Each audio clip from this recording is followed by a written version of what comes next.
Bonjour, selon un rapport récent mené par l'INSEE, 17% de la population française serait sujet à la fracture numérique, appelée aussi l'illectronisme.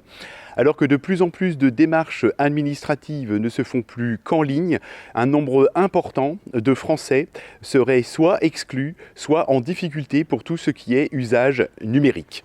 Un souci majeur, tant économique que social, dont les étudiants en économie sociale et familiale vont apporter des éclaircissements. La fracture numérique, c'est les inégalités entre l'accès et l'usage aux technologies, donc que ce soit ordinateur, téléphone portable ou ce genre de choses. Donc ça va être le fait que, par exemple, les personnes âgées, elles ont moins de connaissances en matière de technologie, alors que les plus jeunes arrivent à faire beaucoup plus de choses sur Internet ou voilà. Aujourd'hui, en France, il y a 15% de la population qui disent ne pas être à l'aise avec l'informatique et il y a 25% de la population qui disent rencontrer des grandes difficultés avec l'outil.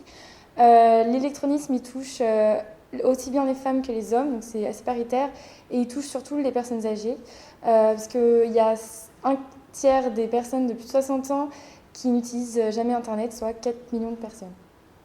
Du coup, les conséquences de la fracture numérique, elles sont nombreuses. Elles peuvent conduire à la perte d'autonomie, à de l'isolement ou à des risques de cybersécurité. Parce que le numérique, il aide à conserver le lien social, qu'il soit amical ou familial. Aujourd'hui, il y a beaucoup de démarches administratives qui se font grâce à Internet. Donc, les personnes qui sont privées de numérique, elles ne sont pas autonomes pour faire certaines démarches administratives. Et donc, si elles sont privées d'Internet, elles sont aussi dans un sens privées de leur accès à leurs droits et de l'accès à leurs soins. Les jeunes ne sont pas épargnés par la fracture numérique parce que pour les jeunes adultes qui démarrent dans la vie active, les revenus ne sont pas forcément au rendez-vous et donc ils ne peuvent pas forcément se permettre d'avoir un accès à Internet ou un ordinateur ou n'importe quoi pour avoir accès à Internet. Alors effectivement, les confinements ont eu un impact, mais il est bien de préciser que déjà avant les confinements, la fracture numérique est un sujet très important. D'après le baromètre numérique de 2019, il y a déjà 1/5 des Français qui avaient un manque au niveau de l'informatique, qui soit ne savaient pas l'utiliser, soit avaient des difficultés. Suite au confinement, il y a de nombreuses disparités ont été déclarées au niveau de différents types de personnes, principalement les familles défavorisées, les étudiants précaires, les sans-abri et les personnes âgées, soit tous les publics qu'en ESF, donc économie sociale et familiale, on traite. La fracture numérique est source d'exclusion sociale parce que le numérique est omniprésent dans notre société actuelle et ne pas avoir accès à l'informatique, aux ordinateurs, aux connaissances que peuvent nous apporter justement Google, les réseaux sociaux et tout, constitue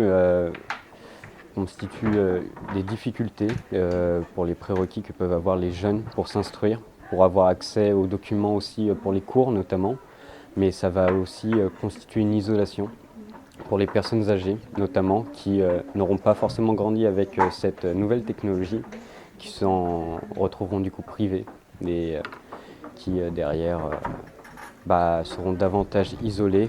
Alors pour lutter contre les effets de la fracture numérique, il peut y avoir plusieurs systèmes ou propositions qui peuvent être mises en place, notamment des grandes campagnes d'information, ne serait-ce que pour informer la population sur les conséquences et les effets de la fracture numérique, pour montrer que ça touche mine de rien une grande partie de la population, quel que soit l'âge, que ce soit les personnes âgées, les jeunes ou même les jeunes travailleurs ou les travailleurs en général.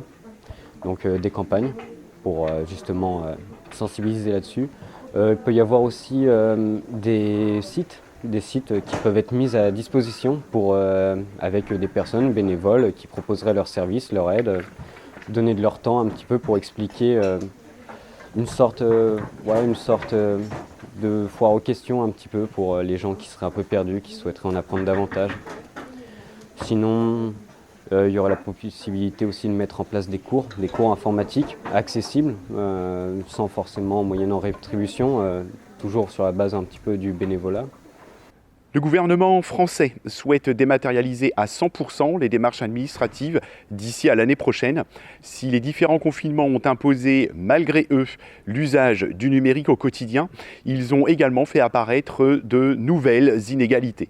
Près de 30% des Français restent éloignés du numérique. Cette tranche de la population doit être accompagnée et aidée au quotidien. C'est l'un des rôles des techniciens et conseillers en économie sociale et familiale qui sont formés ici, au lycée Talensac.